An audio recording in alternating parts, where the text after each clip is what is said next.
microscope, pardon me, of anything that he's went off and he's done up to this point. And I don't think truly he knows the fan following of Batman. I think the last little while we haven't even really known how many people actually truly love and appreciate Batman until The Dark Knight. That pretty much showed exactly, okay, people want Batman more. So I don't know, like with him being in Justice League and things like that, I don't think him directing, producing, as well as acting in a standalone Batman movie was the smartest choice. So close to, by far, another great movie in his movie career. So you got to look at time commitments as well as can he handle the pressure and the stress to do, not just all this stuff on one movie, but acting in another movie as well that, ultimately leads to so many different movies down the line. I just don't know if he would have been able to handle all of that successfully. Yeah, I mean, again, it's tough. This is the director. I don't really care about the producing because half the time the producers don't really go off and do very much. They just make sure that the movie is on time, that, it's try to keep, the director, on budget and everything. And that's kind of hard when, you're actually the producer and the director, because who's to keep them, in line? Like, and you're starring as well. Like, there's just way too many conflict of interest as far as I'm concerned. But I think what we'll do is we'll go into a little bit of a music break. We'll come back and talk a little bit more about another Batman theory from Kevin Smith. It's pretty much a Kevin Smith Batman day. Well, and again, Kevin Smith, and we'll talk about this a little bit more after the break. Kevin Smith really, the guy who knows his stuff. He is a colossal geek. We're talking about a guy who went off and wrote several issues for the Green Arrow when they decided that they were going to actually bring Oliver Queen back from the dead. If you guys don't really get it, go to your comic book store and, they'll help you out there, because I'm not going to explain the whole story. It's actually very brilliant how they went off and they did all that. So again, we'll be back right after this music break so we can take a breath.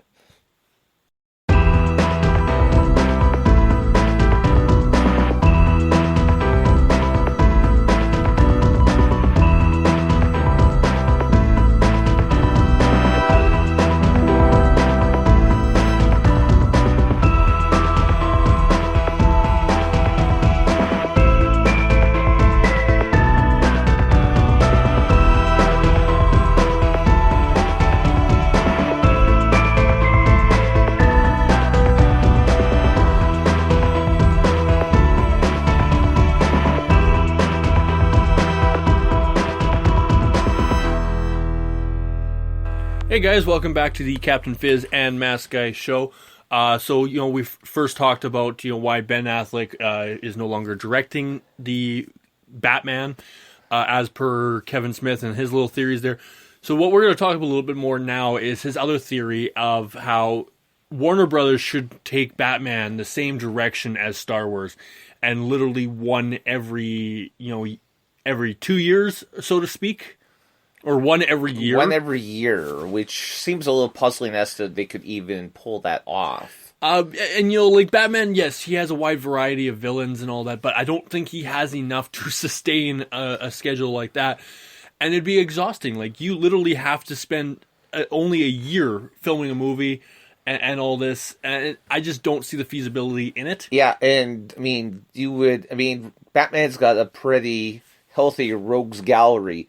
But, again, as you said... You're going to eventually exhaust. You're going to exhaust, it. And, all things considered, with the number of movies that have come out, and the fact that, you have a really great series in Gotham on, I think that if, they were going to do conventionally go off and to do this, they would really dilute the idea, in my opinion. Now, I have not read this article. I briefly read, I think, the top of it, but I haven't went on there. But, if they were going to take it the same route that they're taking the Star Wars movies, where every 2 years we're seeing another one in the Skywalker anthology, that would make sense, and then have different movies, like Rogue One and the Han Solo pick, and knock on wood, the Boba Fett movie every other year.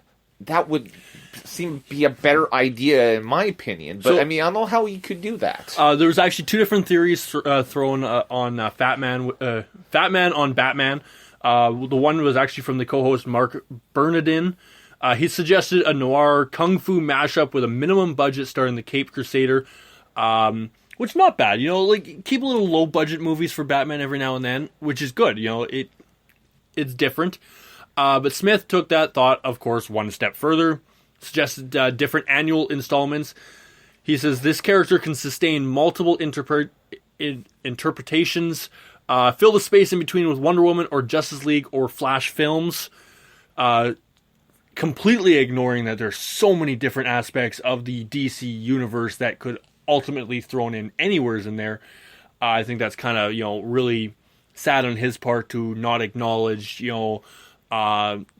Arrow, and all these different ones like that could be thrown in. Even Superman, as much as Superman was thrown down our throat way back when, Superman still is very important in the DC universe, and to not even acknowledge it is kind of disturbing on his part.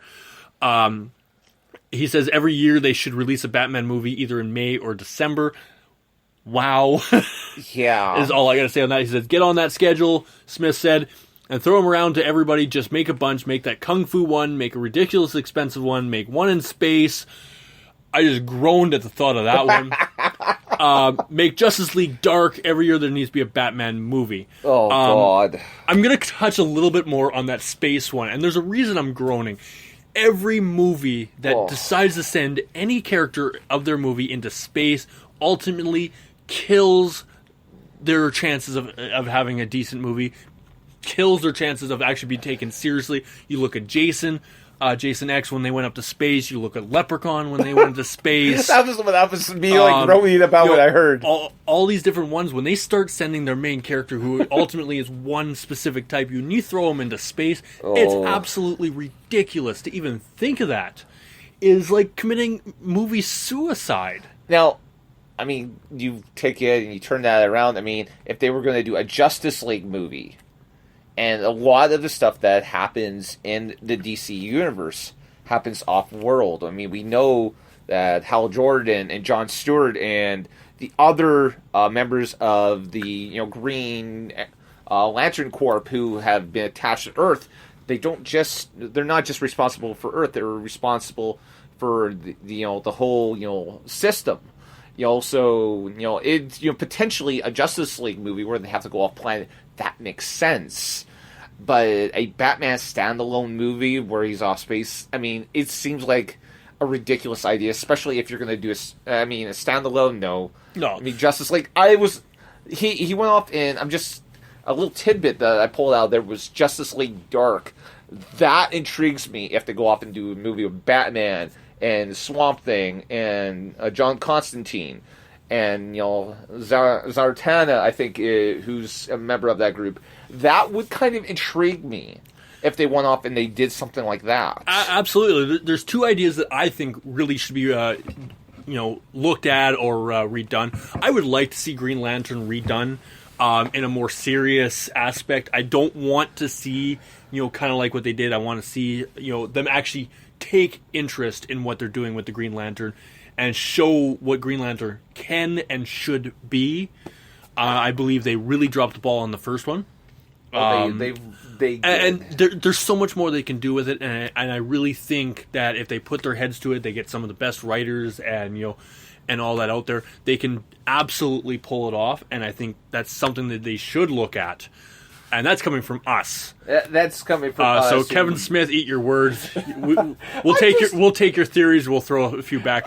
The other one. You look on TV, you look at comic books, you look at all these different... Teen Titans is this big thing.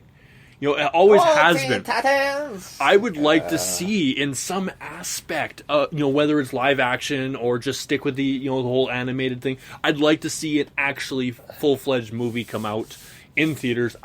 Just to test the waters. I think there is a lot of untapped potential in the Teen Titan world that no one has been able to do yet. Yeah. You know, I have this really wild theory. This absolute wild theory. You can't get any more wild than Batman in space. Yeah, maybe you're right. Maybe you can't get... But here's this wild theory. This is, you know, if anybody from Warner Brothers is actually listening to our podcast... We want copyright rights. We want you... My simple theory is this. Get whoever is writing your movie scripts, and you know who you are, and go sit down and watch some of the cartoon movies that have been produced in the last, you know, decade by, you know, your company, by, you know, Warner Brothers. These movies, these stories have tended to be much better stories than what have been produced in the live action movies in a recent time. And I'm talking everything, you know, I'm talking you, Zack Snyder. I'm talking to everyone else at Warner Brothers. You know, go back, watch these cartoons. I mean, they're absolutely epic. Oh, I agree. So we'll go a little back to the Batman because I decided to read ahead and kind of a few things stood out to me.